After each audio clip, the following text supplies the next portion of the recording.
J'aimerais qu'un jour que Damso fasse des feats avec tous les mecs qui s'appellent Kalash dans la français. Kalash l'afro. Voilà. À un moment, pardon, c'est sûrement la suite de sa carrière. Il faut ça, peut-être un petit EP. Peut-être un EP avec tous les Kalash. Qui s'appellera Kalashnikov. Par exemple, mais bon, après. Salut mes jeunes légendes et merci d'avoir cliqué sur ce contenu qui a pour but, un but très simple, décrypter ce rap francophone 2 fois par mois. Oui, aujourd'hui c'est l'épisode 57. 57 comme Passager 57 avec Wesley Snipes. Vous avez vu ce film ? Il y a longtemps. Très bon film d'action qui a fait de Wesley une star et qui lui a permis de lancer le Marvel Cinematic Universe avec Blade. Et oui, on a oublié, c'est le point de départ. Rendons hommage à Wesley Snipes et à Blade avec Stephen Dorff en méchant. J'aimais bien cet acteur. Bref, aujourd'hui, nous allons décrypter le rap français avec même le rap francophone, même le rap belge, on va en parler, avec 2 personnes qui sont titulaires dans cette équipe. Évidemment, l'éclectique et mystérieuse Sandra Black Widow Gomez. Merci, ça va. Un va. personnage préféré dans le Marvel Cinematic Universe ou tu t'en fous, toi ? Moi, je te dis, c'est Vincent Lindon. Je m'arrête là. Oh, Vincent Lindon dans le MCU, j'ai envie de voir ça. Bah oui, on a envie. Avec une veste SNCF, tu vois, un truc. Et le gardien de la galaxie des productions, soigné, Raphaël Starlord Dacruz. Comment vas-tu ? Avec une présentation comme ça, toujours. T'aimes bien les gardiens, toi ? J'aime bien les gardiens, surtout le premier et le troisième. Le 2, j'avais trouvé. Le 2, il est nul, on est d'accord. Au programme, aujourd'hui, un sujet spécial, puisqu'on va parler d'un album très attendu cette année et qui est teasé depuis plus d'1 an, c'est Beya de Damso, qui est censé, par ailleurs, être le dernier album de Damso, c'est ce qu'il a dit. Un artiste qui est devenu très important depuis 2016 et la sortie de Batterie Faible, même depuis fin 2015 et son apparition sur Nero Nemesis, sur le morceau Pinocchio, et la mixtape OKLM pour le morceau Poséidon, si je ne dis pas de bêtises.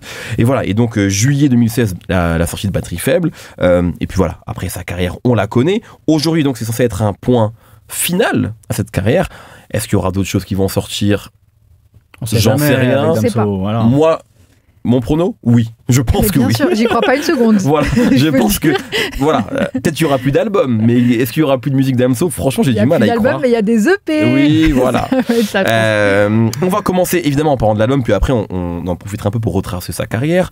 Beya, donc ce nouvel album de Damso qui arrive après J'ai menti, qu'on n'avait pas eu l'occasion de chroniquer ici, qui est sorti, si je ne dis pas de bêtises, en novembre ou quelque chose comme ça, 2024, qui était un projet surprise.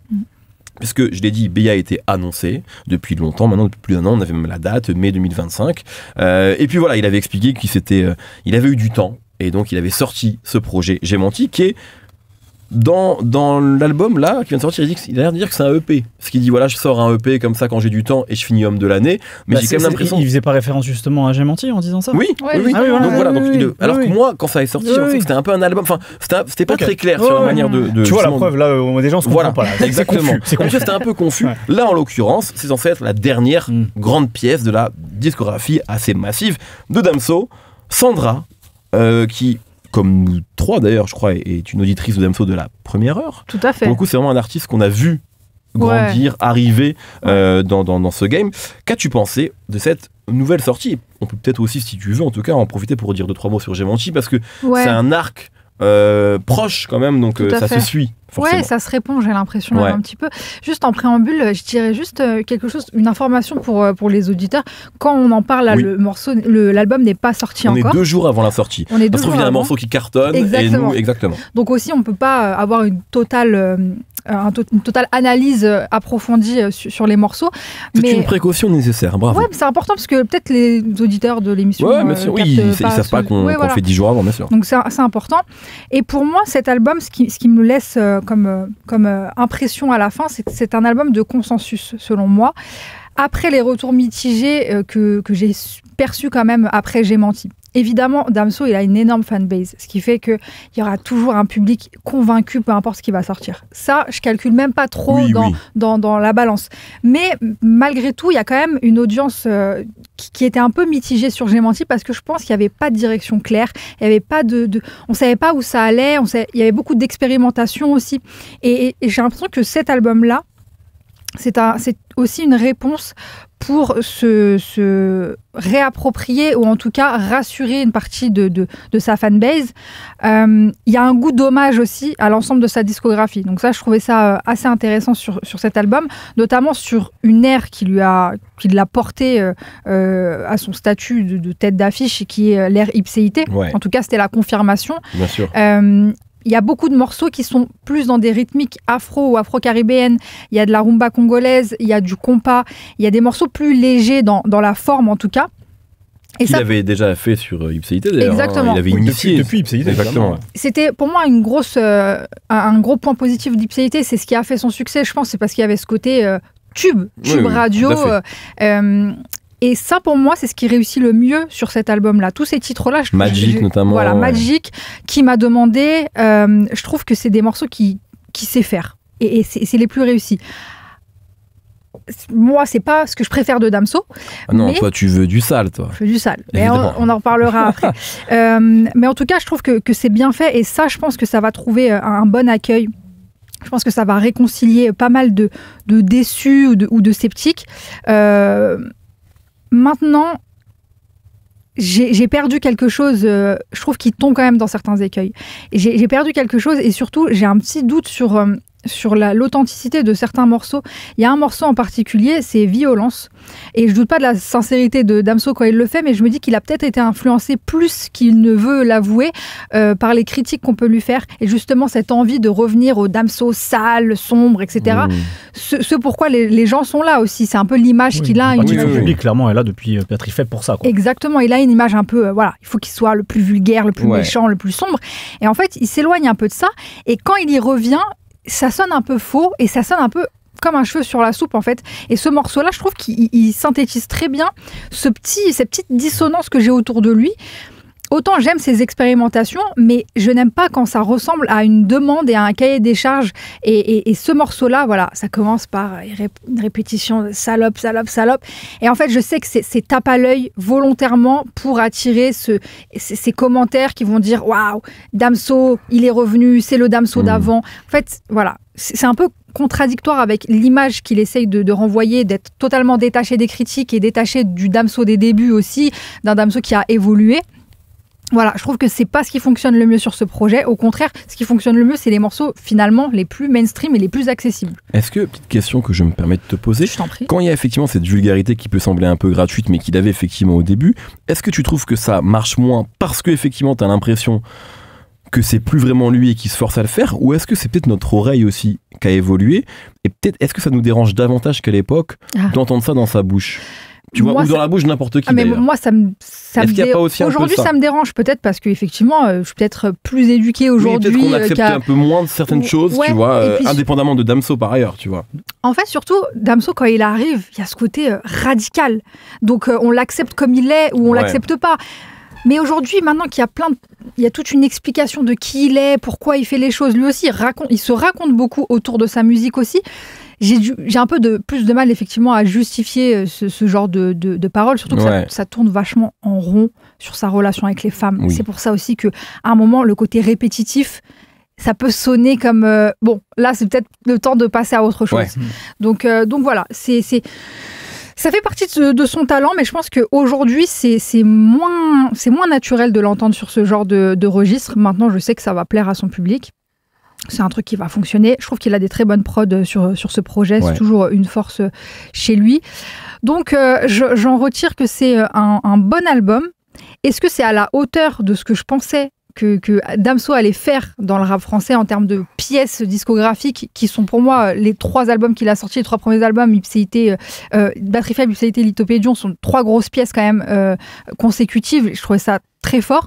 Là, je trouve ça me paraît un peu plus léger que ces 3 premiers opus. Voilà. Alors, de toute façon, on en parlera peut-être un peu après quand on parlera de la carrière, mais Calf, tu le mets où, toi? Parce que moi, Calf Infinity, c'est ce que je préfère de Damso.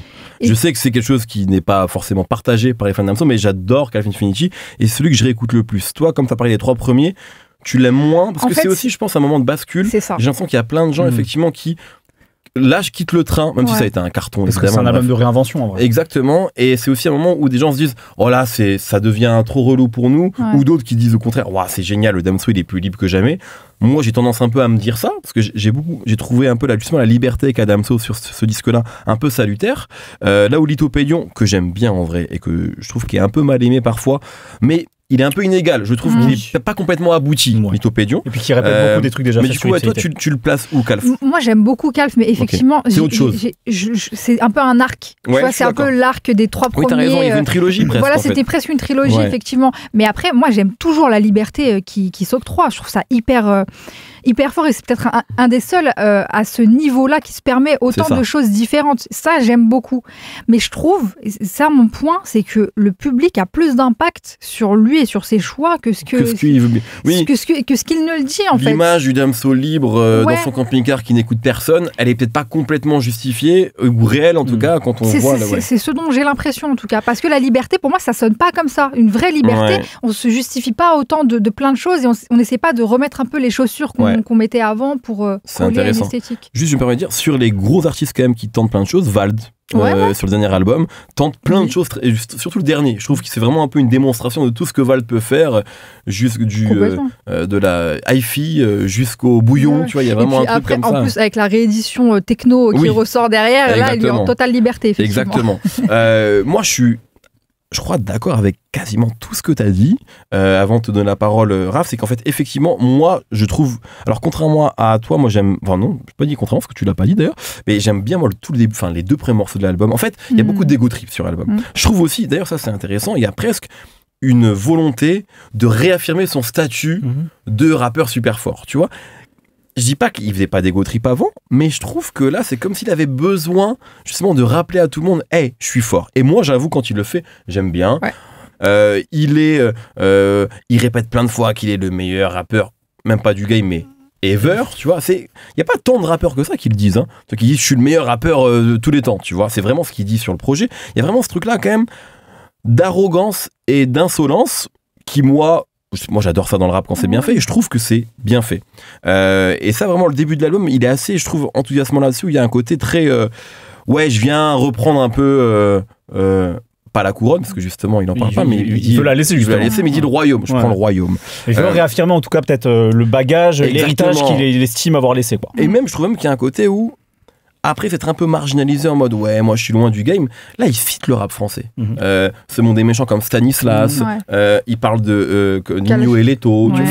Comme s'il voulait. Au début d'un morceau, il enchaîne en faisant des références à Val, à PNL. Exactement. Comme s'il voulait quand même se réintégrer dans la famille du rap francophone et dire hey, je suis le meilleur, tu vois. J'ai l'impression quand même qu'il y a un peu ce truc-là. Après, peut-être un moment où les gens se sont dit bon, il est plus avec nous, il a l'air d'être ailleurs. Non. Et je trouve que ça, moi, j'aime bien ce côté un petit peu. Je suis un peu dos au mur après J'ai menti, puisque j'ai l'impression que c'est quand même globalement un échec, même s'il y a des morceaux qui marchent, surtout un avec Kalash.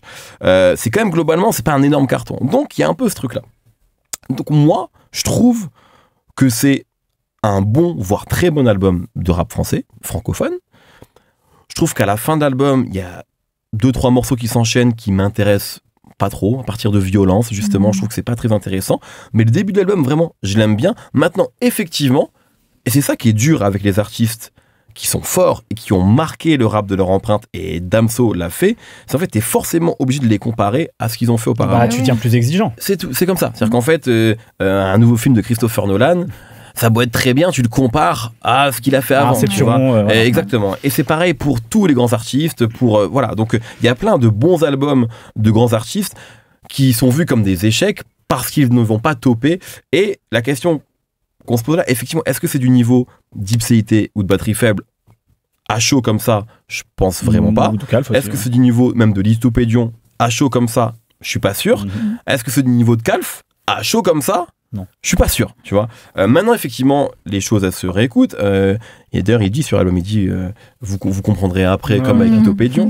Ce qui n'empêche pas que ce soit un bon album. On peut, enfin, moi, je prends des bons albums, des albums satisfaisants, enthousiasmants, pas de problème. Et il y a un moment aussi, est-ce que c'est pas ça qu'il faut attendre de certains artistes quand ils ont peut-être, ils sont réinventés, ils ont donné énormément de choses sur un court laps de temps. Est-ce que t'es encore en droit? Finalement, il y a combien d'artistes ont réussi à se réinventer après 5-6 ans d'existence dans le game? C'est super rare dans l'histoire du rap, même de la musique tout court. Donc il y a un moment, est-ce qu'il faut pas se dire, bon ben, c'est un bon album, je prends. Ça peut être un peu décevant, mais est-ce que c'est pas ça qu'il faut? Il faut pas se contenter de ça, parce que sinon tu vas forcément être amené à être un peu déçu. Et j'ai l'impression que sur la plupart des artistes qui durent plus de 10 piges dans le game, au bout d'un moment, à part quelques rares exceptions, tu tombes un peu là-dedans, quoi. Raph, vas-y, je t'en prie. Moi, à l'écoute de ce disque, et ça va un peu rebondir sur ce que vous disiez, mais je vais être sûrement un peu plus sévère, parce qu'aussi, il y a le côté événement de c'est censé être son dernier album, même si on peut peut-être en douter, ça on verra bien à l'avenir. Les rappeurs ne respectent jamais ça, sauf Fab. Et Salif. Et encore eux, ils sont rien dit. Et c'est vrai, ils sont juste partis. Voilà. Mais quand les mecs annoncent, ils reviennent. C'est ça. Moi, j'ai le sentiment que ce soit peut-être bien que ce soit son potentiellement dernier disque, et je le dis vraiment sans moquerie, sans malveillance, parce que c'est finalement quelque chose qui dit beaucoup dans cet album-là, vraiment. Bien sûr.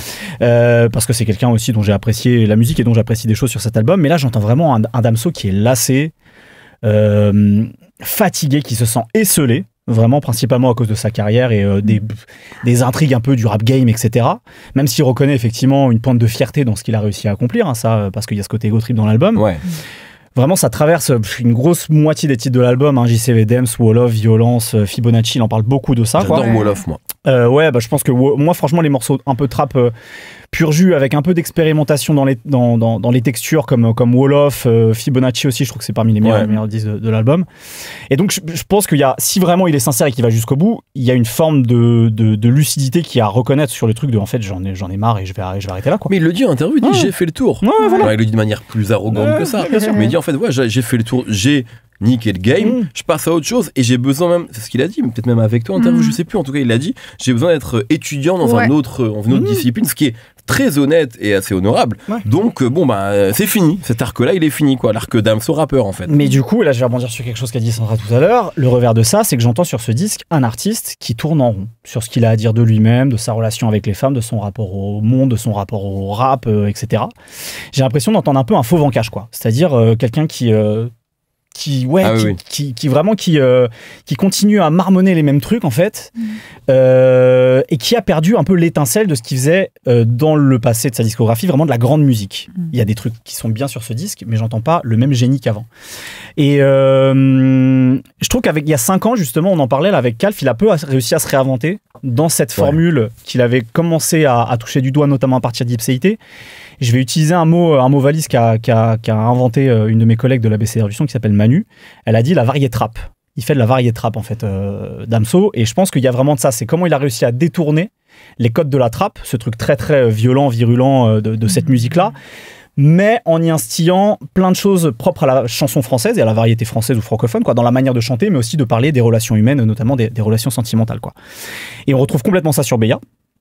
Et là pour le coup je trouve que ça c'est un des points forts de l'album, il a vraiment travaillé son interprétation. Je trouve que d'un morceau à un autre il y a vraiment un effort et un travail sur la variété de son interprétation, la qualité de son interprétation, même parfois des cadences dans son rap. Mon morceau préféré moi c'est Fibonacci pour toutes ces raisons là. On sent aussi que ça tire beaucoup, tu parlais des rythmiques afro-caribéennes, mais dans sa manière de chanter aussi, moi des morceaux comme Magic ou Qui m'a demandé, on sent ses influences congolaises justement, qu'il avait commencé à revisiter à partir de Calf. Et donc voilà, moi soit les morceaux où il est trap pur jus, où il y a des moments d'ego trip qui étaient plus rares ces derniers temps, pour réaffirmer un peu son statut, des morceaux comme Frère, comme Wall of, comme Fibonacci aussi, je trouve que c'est parmi les meilleurs. Il arrive aussi toujours à trouver des beaux moments pour reparler justement de ses relations sentimentales. Je pense à un morceau comme Police, de son rapport contrarié avec les femmes et finalement aussi à lui-même. Et c'est des morceaux en plus là que j'ai cités, que ce soit donc dans le côté un peu trap, un morceau comme Frère où il y a un espèce de beat switch qui est subtilement fait. Et pareil sur un morceau comme Police où on passe d'un truc très R&B à un espèce de demba ou un peu de reggaeton, et c'est pareil, c'est subtil et c'est bien fait. Là où justement avant sur J'ai menti, c'était vraiment les gros sabots, quoi. Il y avait le premier morceau, il disait beat switch, et tu vois, voilà. Non, il disait pas ça. Il regardait la caméra et il disait beat switch. Ouais, il y avait un peu ça, tu vois. C'est un peu, oui. C'était vraiment trop les gros sabots. Et je trouve que il évite ces impairs de Beya où il voulait faire compliqué quand il pouvait faire simple, où il voulait faire rentrer des ronds dans tes carrés. Les impairs de J'ai menti plutôt. De J'ai menti, pardon, exactement, sur cet album Beya, où il y avait des trucs expérimentaux qui étaient cool, hein, on le citait tout à l'heure. Et des très bons feats. Et c'était notamment les feats, hein, le morceau avec Kalash, le morceau avec Kalash Criminel, le morceau avec Angèle, je trouvais que c'est des trucs qui fonctionnaient bien, mais il y a parfois... J'aimerais qu'un jour que Damso fasse des feats avec tous les mecs qui s'appellent Kalash dans la français. Kalash l'afro. Kalash Voilà. À un moment, bah pardon, c'est sûrement la suite de sa carrière qu'il faut ça, peut-être un petit EP. Peut-être un EP avec tous les Kalash. Qui s'appellera Kalashnikov. Par exemple, mais bon, après. Et donc ouais, c'était très alambiqué. Là, je trouve que c'est plus formaté et convenu aussi, quoi, d'une certaine façon. Donc c'est un peu les deux faces d'une même pièce d'un Damso qui est un peu perdu, je trouve, artistiquement. Et puis il y a même des morceaux où vraiment impardonnable l'introduction, qui est effectivement assez efficace, mais c'est de la trappe triolet rap français. Alors il le fait bien. Oui, hein. Mais je veux dire, à l'époque, Bruxelles Vie, c'était aussi de la trappe de l'époque. Ouais, mais la rythmique, elle sonnait différente. Non, franchement, il y avait des trucs, il y avait des parties parce pris. que tu peux réciter des partitions de Jay Dilla dans ton sommeil. Mais possible. pour moi, un auditeur de street CD mal mixé, pardon. Pour moi, c'était juste de la trappe de l'époque, très bien, avec un mec surdoué au micro. Mais en termes de prod. Mais une nouvelle tête qui arrive et qui balance un hymne, tu vois, ça peut jouer c'est là aussi. Où, en fait, c'est un peu absolument. Mais du coup, c'est là où il y a toujours le biais de la nouveauté. C'est qu'en fait, quand on découvre Damso avec Bruxelles Vie, forcément, c'est-à-dire que s'il refait, je dis pas que c'est du niveau de Bruxelles Vie. Bruxelles Vie, c'est parce quand que je réécoute ce morceau-là, je suis en mode. On a vécu ça, c'est trop bien. Évidemment, et quand je revois le clip, je suis en mode waouh, il y a C-Boy et Benach et Shai, tu vois, c'est incroyable. Je sais plus s'il y a Benach dans le clip, il y a Shai et C-Boy en tout cas. Bref. Donc évidemment, mais ça. C'est fini, c'est le passé. Mais en fait, le problème, c'est qu'il y a une contradiction. Non, mais pour moi, c'est même pas ça le souci. C'est qu'il y a une contradiction entre sa prétention, qu'il a le droit d'avoir, justement, d'être toujours cet indice singulier avec son ipséité, justement, son truc d'affirmer de je suis meilleur que vous. Et en fait, quand tu refais un morceau comme ça, qui pourrait être sur un album de P.A. Son âme ou Renoir ou Nino, ou tu fais un morceau comme Mamila, qui pourrait être un morceau de Gims, je trouve ça contradictoire par rapport à ce que tu affirmes être en tant qu'artiste. Absolument. Qui a une originalité et qui écrase tout le monde. Ça, je suis. Et ce qui est normal dans le rap aussi, d'avoir cette prétention-là. Je reprends un terme sur le côté, effectivement, tourné en rond ou perdu peut-être un peu du génie qu'il y avait effectivement sur jusqu'à Calf, en réalité. Et c'est pour ça que, c'est un très bon album de rap. Mais qui n'est même pas un blockbuster en fait. Enfin, non, parce qu'il est tout seul là. Il est tout seul, donc c'est ça qui est assez étrange et aussi intéressant, je trouve, dans ce disque, c'est quand même, justement, il fait effectivement des morceaux parfois qui sont un peu plus convenus, je suis d'accord, mais il invite pas tout le game, ça reste quand même lui, donc il y a quand même un truc qui est un peu différent, voire bancal, mais qui peut, moi, me rendre ce disque attachant à terme, tu vois. Là où j'ai menti, j'ai aucun affect avec ce projet, quoi. Et pour moi, il y a une contradiction sur ce truc d'être un album de célébration potentiellement de fin de discographie. Je m'attends à avoir la fin de Francesco Totti à la Roma, tu vois. Là, j'ai juste un jubilé. C'est cool un jubilé, hein. Il y a des bons moments, il y a des coups francs marrants. Là, le moment où on enregistre la veille, il y a eu le jubilé de Djibril Cissé avec un beau coup franc tiré. Tu vois, il y a des beaux moments comme ça. C'est convivial et tout, mais du coup, c'est pas le moment spectaculaire ou plein d'émotions. C'est pas le dernier match de Zizou au Real qui échange son maillot avec Riquelme. Putain de merde. Tu vois, pour moi, il y a une espèce de contradiction sur ce disque qui fait qu'il va pas au bout de ce que ça aurait pu être symboliquement et même, tu vois, de transformer son intention en vraie réalisation d'un très beau disque d'au revoir. Parce que ce disque, c'est ça. C'est une déclaration d'adieu potentielle. Par rapport à d'autres artistes, par exemple, quelqu'un dont on parle beaucoup, mais c'est Drake par exemple, qui en fait tourne en rond depuis très longtemps. Sûr, ce qui n'empêche pas de faire des bons morceaux, des bons albums pour sa fanbase. Au moins là, Damso, il est en mode j'arrête. Alors on verra. Donc, mais tu vois, c'est un point final qui est peut-être pas son plus grand album, mais qui est un bon album. Et il y a quand même un truc, je trouve, honnête dans la démarche, s'il la respecte, on verra, en mode c'est la fin de quelque chose, et ça fait quand même longtemps qu'il dit en sous-texte quand même. Je me barre en fait, tu vois, je me tire. Ça fait longtemps. Par rapport à. C'est une ref. Variété rap. Mais tu vois, non, mais ça fait longtemps en vrai qu'il dit qu'il a envie de se barrer. Le fameux morceau William à la fin de Litopédion, par exemple. Exactement, c'était vraiment ça. Déjà. En fait, ça fait quand même longtemps qu'il a envie de se casser du rap.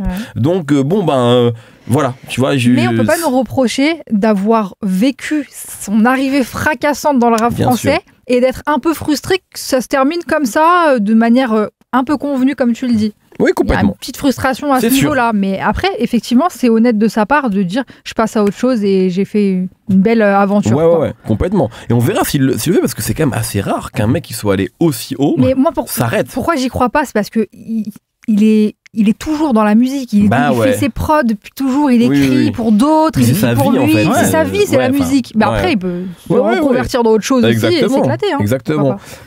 Beya en tout cas est disponible, vous l'avez sûrement déjà écouté si vous regardez l'émission, mais réécoutez-le en fait avec ces nouvelles informations distillées par ces experts. Grille de lecture. Exactement. Biaisé, mais grille de lecture quand même. Si on parle un peu de sa carrière, justement, quel est votre album préféré de Damso? Sandra? Bah, tu toi, sais t'es batterie déjà, faible, toi. c'est batterie faible. C'est batterie faible, je suis Pourquoi un relou des premiers projets quand Ouais, c'est toi, dégueulasse. t'es le genre de fan relou. Mais oui, pas quand fan, mais d'auditrice relou. D'auditrice relou parce que j'aime trop. En fait, moi, j'ai un côté très personnel et que j'assume, en fait, parce qu'on peut pas être totalement objectif dans nos métiers. Et en plus, là, si tu me parles vraiment en tant qu'auditrice, le moment où je découvre Damso, je suis trop contente. Parce qu'en fait, je pense que c'est un moment aussi où on a envie de nouvelles têtes.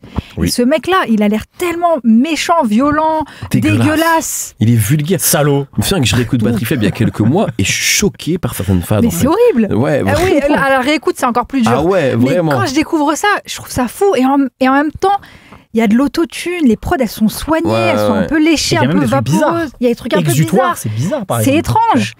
Et en fait, et puis un certain charisme aussi, on va pas lui enlever, c'est sûr. Et en plus de ça, il arrive, il est adoubé par le roi. Donc en fait, c'est un moment. L'arrivée de Damso, c'est un moment. Donc Batterie Faible, j'ai une attache de fou avec ce projet. Et je trouve qu'en plus, il y a des morceaux qui sont vraiment restés. Débrouillard, Périscope, Bruxelles Vie. Ah, c'est des bangers. C'est des morceaux qui restent en fait. Ouais, qui restent. Voilà. Et je pense qu'ils sont générationnels. Et à chaque fois, je parle de ça parce que c'est ma modeste expérience. Mais en soirée, on jouait beaucoup Bruxelles Vie et Périscope, beaucoup Bruxelles Vie.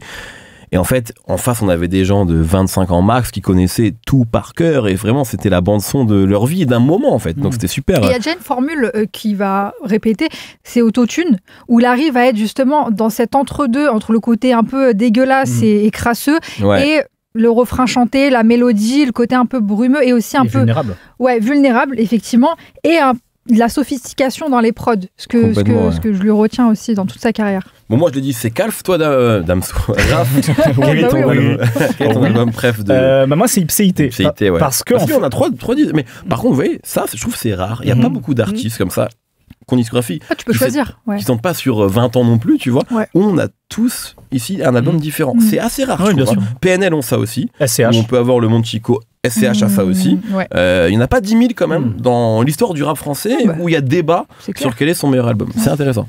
Pour moi, en fait, le truc, Batterie Faible, je prends plaisir à réécouter pour tout le côté hyper spontané du truc. Mais la phase sur l'anneau gastrique, elle te dérange aujourd'hui.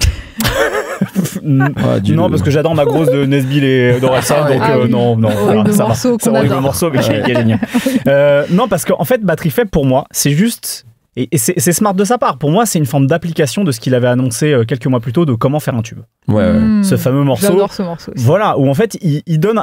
Tu sens qu'il a compris ce truc de... Pour faire de la trappe bête et méchante, de banger, de club, etc., je vais y aller à fond. Et en fait... Après, c'est pas que ça, Batterie Faible. Justement, je vais y venir.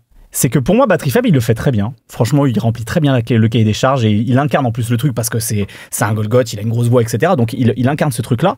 Mais pour moi, en fait, c'est des morceaux, aujourd'hui, déjà à l'époque, je me faisais la réflexion, mais qui sont presque caricaturaux par rapport à ce qu'il présente sur Exutoire, sur Graines de Sablier, sur Amnésie. Graines de Sablier. Trop bon morceau. Super. Pour moi, c'est un de mes morceaux préférés. Le morceau Monde aussi. Oui. Très sous-côté. Il y a plein de morceaux en fait où il montre une autre facette de ça. Et pour moi, Ipséité, c'est l'application justement de cette autre facette qu'il commence à dévoiler.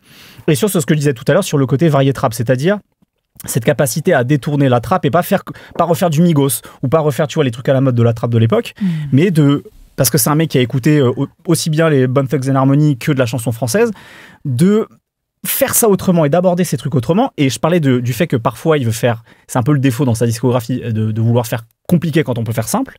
Il arrive à rendre des choses simples alors qu'elles peuvent être compliquées. Macarena, pour moi, c'est ça le succès de Macarena. Il te parle d'un triangle amoureux où tu fais souffrir l'autre, mais tu veux pas le faire enfin, en fait, il le fait très bien, cette espèce de triangle à 3 bandes. Et oui, il y a forcément 3 bandes dans un triangle, donc je raconte n'importe quoi. Mais je trouve qu'en fait, il arrive à rendre quelque chose de très complexe, quelque chose de pop, en plus avec son flow mitraillette, etc. Bref, donc en fait, pour moi, c'est pour ça qu'Ipséité, ça incarne hyper bien, à mon avis, l'espèce de prime de l'identité artistique de Damso, pour toutes les raisons que j'ai évoquées. Oui, effectivement, c'était vraiment... Enfin, Macarena, c'était quand même un drôle de tube. Et d'ailleurs, c'était aussi un des premiers tubes streaming où t'as un morceau vulgaire. Ouais. Vulgaire de fou qui passe partout à la radio. En fait, c'est là où la radio a dit bon, les gens ont choisi. En fait. C'est ça. Je vous dis, c'est terminé. On abdique. Exactement. Très bien. Beya de Damso est disponible. La discographie, quand même, c'est une belle discographie. Bien sûr. On peut le dire, quand même. Assez riche, assez fournie. Est-ce qu'elle s'arrête? Je sais pas. Moi, j'ai dit bon, bref, on verra. J'arrive pas à y croire, mais Ouais, moi non peut-être. plus. Hein, Moi non peut-être. plus. Passons au coup de cœur. On a un petit peu de temps pour ça. Et commençons avec toi, Sandra, parce que on va te laisser un peu plus de temps. Même, Non. parce que ça aurait pu être le sujet même de l'émission. On te balaye là, vas-y, tout droit. Vous connaissez le tableau La liberté guidant le peuple? Évidemment que non. Bah, arrête, Delacroix. Peut-être, si, mais- la- Avec la- Marianne qui a le sein nu, qui a le Ah oui, celui-là. C'est ça que tu dois faire le week-end, aller au musée en fait. Ah oui, bah, Ouais. Dieu, ça va dire ça à ma gamine. C'est un Je vais détail. au parc le week-end. Je veux dire que je préférais aller au musée. Pourtant, Dieu sait que ça m'emmerde. C'est mon interprétation de cette réédition de Théodora. Oui, tout superbe. simplement. Ah, mais je suis. Ça, c'est le plus basique et Oui, objectif que je t'en peux fais faire. même pas trop, Ah, là. non, je fais pas trop. Je suis très simple là dans ce que je vous raconte. Non, mais tout ça pour vous dire, cette réédition d'un projet que j'ai déjà expliqué à quel point je l'aimais.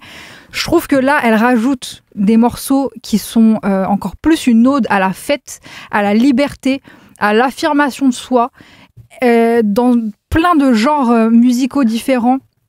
Elle emprunte plein de styles, mais elle reste dans son identité forte. Les feats sont hyper réussis et ce que je trouve super intéressant, c'est que les artistes qu'elle invite rentrent dans son univers.